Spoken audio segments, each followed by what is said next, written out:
I grew up in a very religious family. My dad's actually a children's church pastor. People look at you and they either want you to be perfect or they expect you to be the horrible pastor's kid.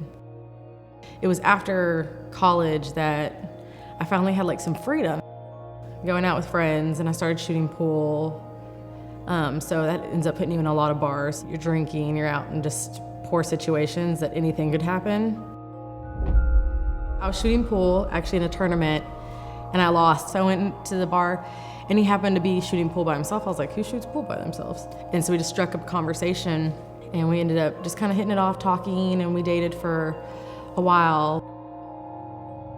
I woke up, I was getting ready for work, and I was sitting there thinking, I was like, man, I've been really kind of cranky recently. I was like, let's just take this test and just put your mind at ease. So I took the test, and I remember staring at it just like I was shaking. And I was just like, oh God, that didn't just happen. No, it's wrong, it's wrong.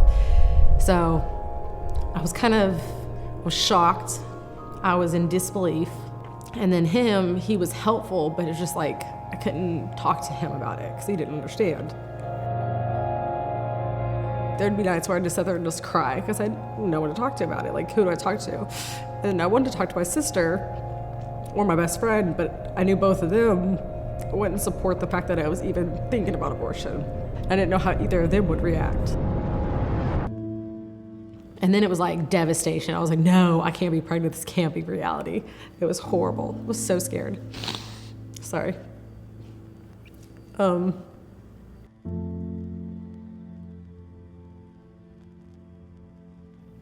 He was just like, well, I guess we can look at our options and see what you want. And I had gone to one place and got a sonogram, and she had a heartbeat, and that's when I was like, okay, now I really have to make a decision. So that's when I found Real Choices. I called, and I met up with Kendra at the mobile unit.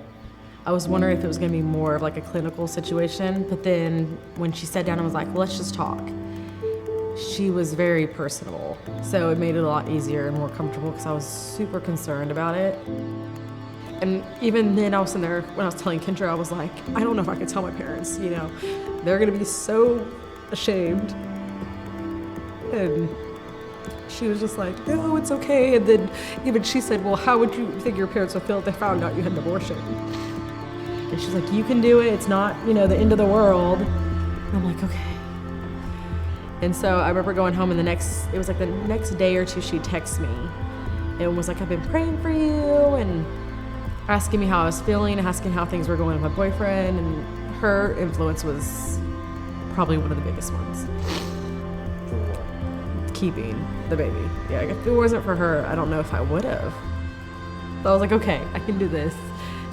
Don't keep second guessing yourself. You can do it. It's not as hard as people make it out to be. I mean, it's not easy, but don't continue to torture yourself.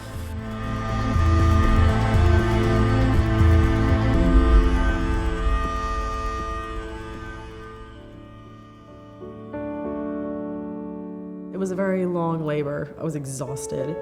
My whole family ended up coming, and of course, my boyfriend was there, and he was just smiling and was like, oh my gosh, and of course, she looks just like him. So of course he was like, she looks like me.